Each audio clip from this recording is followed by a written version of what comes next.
একটি গ্রামে হরিয়া নামের একজন গরিব কুম্হার বাস করত।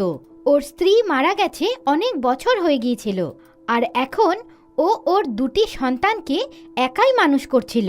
চন্দু, বিন্দিয়া, চলো তাড়াতাড়ি জলখাবার খেয়ে নাও, তারপর স্কুলে যাও। বাবা, আমাদের ছুটি, হোলির।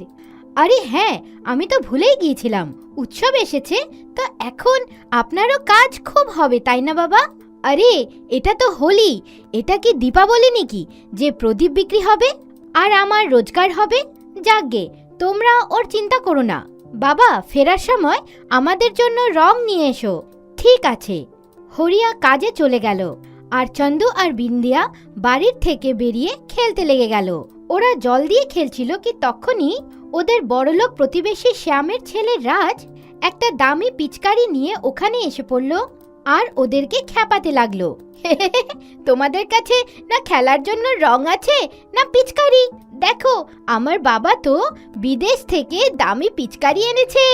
হরিয়া যখন কাজ থেকে ফিরল তখন চন্দু ওকে সমস্ত ঘটনার কথা বলল আর বলল, আমারও পিচকারি চাই। কিন্তু বাবা, আমি কিছু শুনবো না, আমার পিচকারি চাই মানে চাই।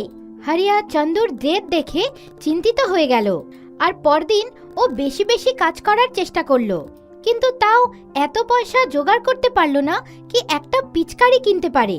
ওর খাওয়ার বা পিচকারির মধ্যে থেকে যে কোনো একটার চয়ন করতে হলো, আর ও খাবারটা নিল। আপনি পিচকারি আনেননি?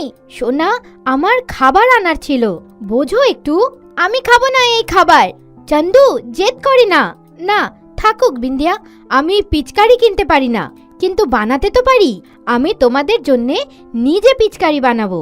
হরিয়া চন্দু আর বিন্দিয়ার জন্যে মাটি দিয়ে পিচকারি বানালো। ওটা দেখতে তো একদম আসল পিচকারির মতন ছিল, কিন্তু ওটা কোনো কাজের ছিল না। যখন চন্দু আর বিন্দিয়া সেটাকে রাজের কাছে নিয়ে গেল, তো রাজ ওর ওপর নিজের দামি পিচকারি মেরে দিল, আর তার জন্যে ওটা ভেঙে গেল। খুব এসেছিল মাটির পিচকারি নিয়ে। আরে তুমি কেন ওদের সঙ্গে ঝগড়া করছো? যেতে দাও ওদেরকে। চন্দু আর বিন্দিয়া কাঁদতে কাঁদতে হরিয়ার কাছে পৌঁছলো আর ওকে পুরো ঘটনা বিস্তারিতভাবে বলল। হরিয়ারও এটা শুনে খুব কষ্ট হলো, ও কিছু বুঝতে পারছিল না কি ও এখন কি করবে। চন্দু আর বিন্দিয়া খাবার খেয়ে শুয়ে পড়ল, আর হরিয়া অস্থির হয়ে বাইরে ঘোরাফেরা করতে লাগলো। তখনই ওর কাছে একজন পরী আসলো। আমি জানি কি তুমি কেন চিন্তিত হরিয়া। তুমি কে? আমি একজন পরী, আর আমার কাজ সৎ আর ভালো সন্তানদের সুখী করা। তোমার বাচ্চাদের পিচকারি চাই, তাই না? তো এটা নাও। এটা কি? পিচকারি কোথায়? আমি তোমাকে একটা পিচকারিও দিতে পারতাম, কিন্তু ওটা দিয়ে তোমার কিচ্ছু হতো না। এখন আমি এই চাকায় জাদু করে দিয়েছি, এটাতে তুমি যেই পিচকারি বানাবে ওটা জাদুই হয়ে যাবে, আর ওতে বাচ্চাদের জন্য তোমার ভালোবাসাও থাকবে। হরিয়া পরীকে ধন্যবাদ জানিয়ে পিচকারি বানাতে বসে গেল।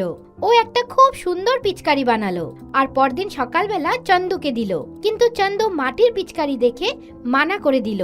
তো হরিয়া ওকে ওই পিচকারিটা চালিয়ে দেখালো। আরে এটা তো চলছে, এখন তো খুব মজা হবে।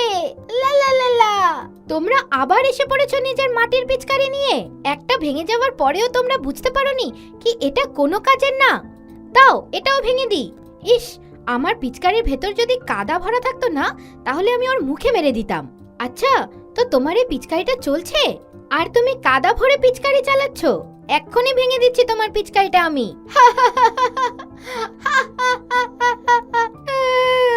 আমার পিচকারি। চন্দু, এটার ভেতর তো আমরা কাদা ভরিনি, তো এটার থেকে কাদা কেমন করে বেরোলো? আমি খালি ভেবেছিলাম কি যদি এটার মধ্যে কাদা হতো, মানে এটা জাদুই পিচকারি, আমরা যা ভাববো এর ভেতর থেকে ওটাই বেরোবে। আমি এক্ষুনি আমার বাবাকে ডেকে আছি। রাজ ওখান থেকে কাঁদতে কাঁদতে চলে গেল, আর অন্যদিকে চন্দু আর বিন্দিয়া আলাদা আলাদা রং দিয়ে হোলি খেলতে লেগে গেল। ওরা যেমনটা ভাবছিল ঠিক তেমনই রং ওদের পিচকারির থেকে বেরোচ্ছিল। ওদের পিচকারি ওদের কল্পনার অনুযায়ী নিজের রূপ বদলাচ্ছিল। কখনো ওটা একটা বন্দুক হয়ে যেত, তো কখনো তীরধনুক। এটা দেখে আশেপাশের বাচ্চাদের ভিড় হয়ে গেল। বাহ, কি সুন্দর পিচকারি! এর সামনে তো রাজের পিচকারিটা কিচ্ছু না, এটা আমার জাদুই মাটির পিচকারি।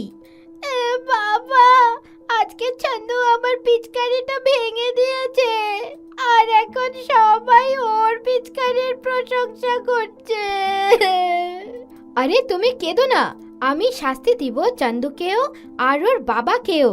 সেই রাতেই শ্যাম চুপচাপ হরিয়ার বাড়িতে গেল আর ওর জাদুই পিচকারি আর জাদুই মাটি দিয়ে বাসন বানানোর জিনিসটাকে ভাঙতে লাগলো।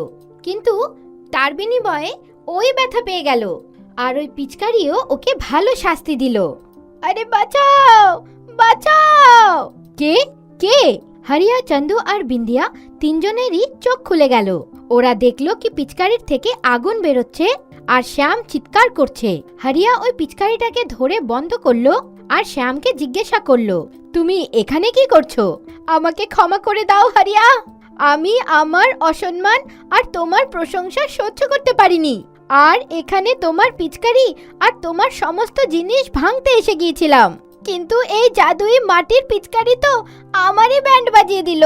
রাজ চন্দুর পিচকারি ভাঙার চেষ্টা করেছিল, তাই ওর পিচকারিটা ভেঙে গিয়েছিল। এতে চন্দু বা বিন্দিয়ার কোনো ভুল ছিল না। ওকেও বোঝাও আর তুমিও বোঝো কি মিলেমিশে খেললেই ভালোবাসা বাড়ে, ঝগড়া করে কোনো লাভ নেই। হ্যাঁ, আমি বুঝে গেছি। শ্যাম ওখান থেকে যখন বেরোতে গেল তো হরিয়া ওকে ডাকলো আর ওকে একটা মাটির পিচকারি বানিয়ে দিল আর বলল, এটা রাজকে দিয়ে দিও। বলো, হরিয়া কাকু দিয়েছে? হ্যাঁ, নিশ্চয়ই। তারপর থেকে চন্দু, বিন্দিয়া আর রাজ সব সময় মিলেমিশে খেলা করত আর খুব আনন্দের সঙ্গে বাস করত।